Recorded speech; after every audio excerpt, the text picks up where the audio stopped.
contoh pertama yang kemungkinan akan keluar di ujian, yaitu frekuensi harapan. Nah, frekuensi harapan dari berapa ya? 60 pelemparan sebuah dadu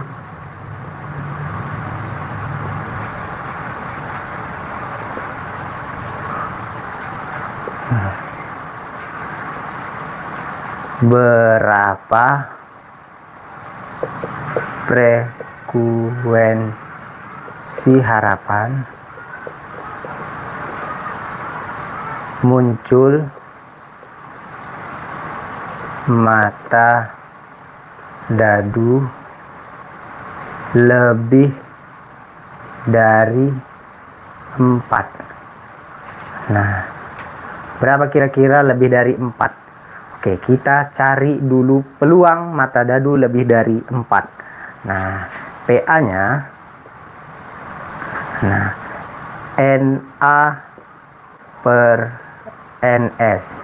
Nah, NA tadi apa yang ditanya? Lebih dari 4. Apa dia lebih dari 4? Berarti 5 dan 6. Ada berapa kemungkinan berarti? Ada 2 kemungkinan. Berarti NA-nya adalah 2 per NS-nya 6. Nah, kemudian dapatlah kita cari FH-nya. Sama dengan 2 per 6 dikali berapa percobaan? Ada 60 pelemparan. Artinya banyak N-nya sama dengan 60. 2 per 6 dikali 60. Coret, sisa 10. 10 kali 2, yaitu 20 kali muncul. Nah, itu ya. Bisa kita prediksi. Kalau nggak percaya, silakan dicoba di rumah. Nah, ternyata secara teori dan secara eksperimen itu tidak jauh beda. Nah, bahkan bisa tepat 20 kali muncul yang lebih dari 4 ini. Silakan dicoba ya. Oke, selanjutnya soal yang kedua. Nah, soal yang kedua itu ada bola di dalam kotak. Nah, ini udah sering sekali ya. Terdapat 3 bola hijau dan 2 bola merah di kotak, di dalam kotak. Nah, yang ditanya, jika pengambilan pertama muncul hijau, kemudian tidak dikembalikan ya. Muncul hijau dan tidak dikembalikan. Berapa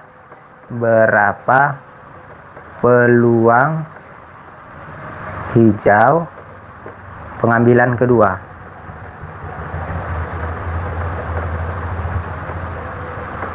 Oke. Nah, ada yang tahu berapa jawabannya kira-kira? Coba dicoba dulu. Terdapat 3 bola hijau dan 2 bola merah di dalam kotak. Nah, kemudian ini pengambilan bola tanpa dikembalikan. Nah, pengambilan pertama itu muncul hijau, nggak dikembalikan. Nah, kemudian berapa peluang hijau kembali pada pengambilan kedua? Kira-kira berapa jawabannya? Nah, boleh kita hapus ini dulu ya. Berapa peluang pengambilan kedua itu hijau kembali?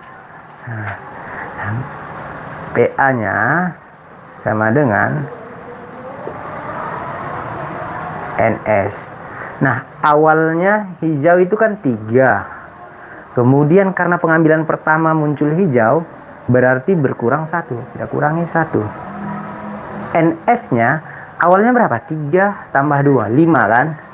Tetapi karena pengambilan pertama hijau itu sudah dikeluarkan tanpa dikembalikan, berarti kurang 1. Sehingga hasilnya 2/4 atau 1/2. Seperti itu. Oke, paham ya? Nah, mudah. Oke.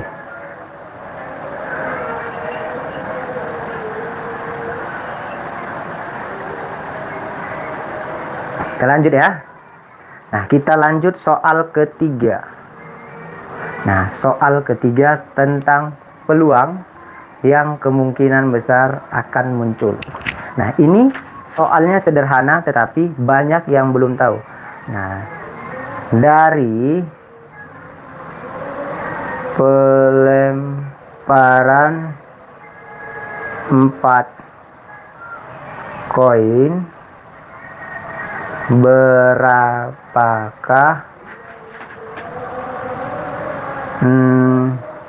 total ruang sampelnya? Nah, berapa kira-kira? Dari pelemparan 4 koin, berapa total ruang sampelnya? Nah, perlu kalian ketahui caranya sangat mudah untuk ruang sampel. Mencari ruang sampel yaitu berapa totalnya. Nah, NS-nya berarti koin itu ruang sampelnya ada 2 kan. Kalau nggak angka gambar. Kemudian dia ada berapa koin totalnya? Ada 4 di pangkat 4. 2 pangkat 4 hasilnya 16. Nah, sangat simpel. Ya, mungkin segitu dulu ya. Nah, karena ini nggak ada yang respon ini. Nah, di komen-komen lah dulu. Atau request soalnya. Soal yang mana? Biar kita kerjain. Yang masih bingung. Ini ada 3 ini penonton ini. 4. Oke, nambah lagi. Oke. Mana kira-kira? Ayo. Ditanya-tanya. Mau soal yang gimana? Kita hapus dulu semua ya.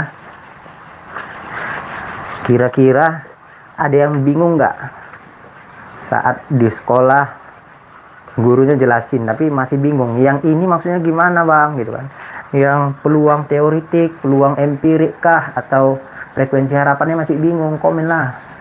Nah, apa kira-kira? Nah, ini untuk SMP ya.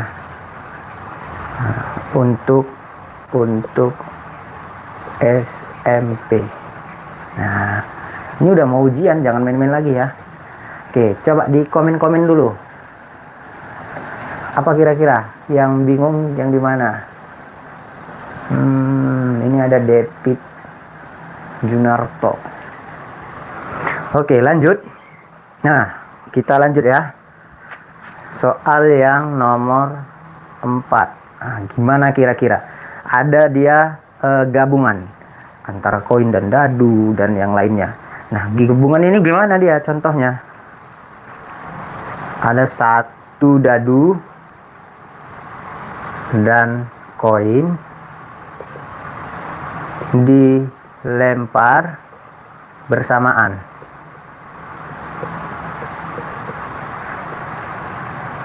Oke, dilempar secara bersamaan. Berapa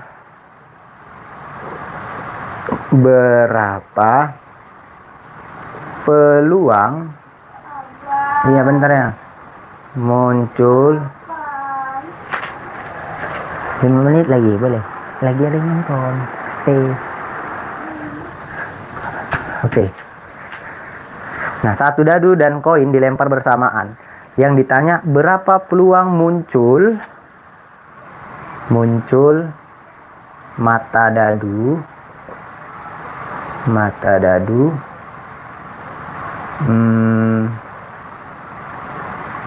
kurang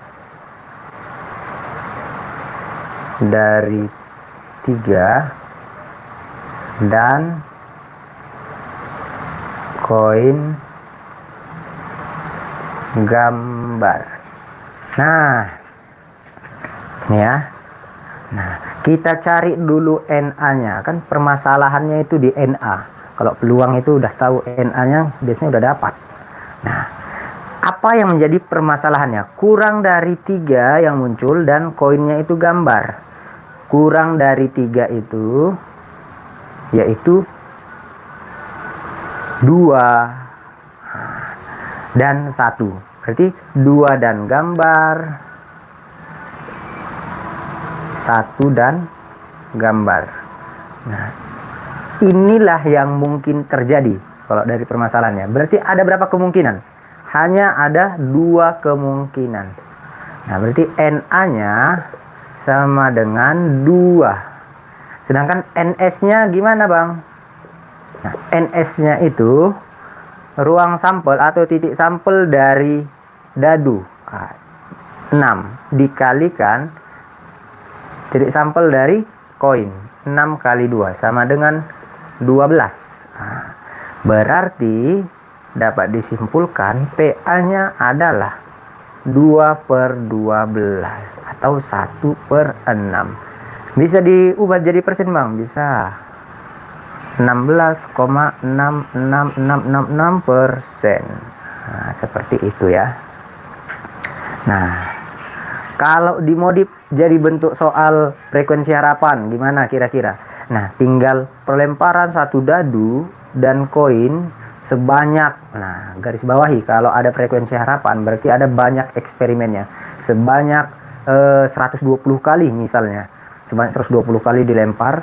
Nah, berapakah frekuensi harapan atau perkiraan yang muncul ini tadi? Kurang dari 3 untuk dadunya dan koinnya itu gambar. Nah, itu gimana? Nanti tinggal dikalikan aja 1/6. Misal pelemparannya itu sebanyak 120 kali ya. Ini kita modif dalam bentuk frekuensi harapan. Ya udah, yang 1/6 ini dikali 120 kali. Nah, 120 bagi 6 yaitu 20 kali muncul. Kalau nggak percaya atau ragu, dicoba. Ada koin di rumah, ada dadu. Nah, bisa meleset, bisa, tapi nggak jauh biasanya.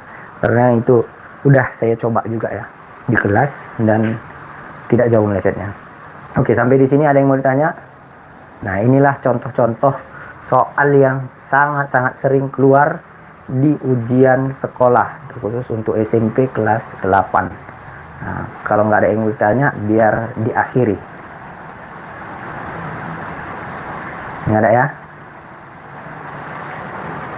Nah, jangan lupa ya, besok live juga malam-malam seperti pukul ini lah, pukul 8 atau 7.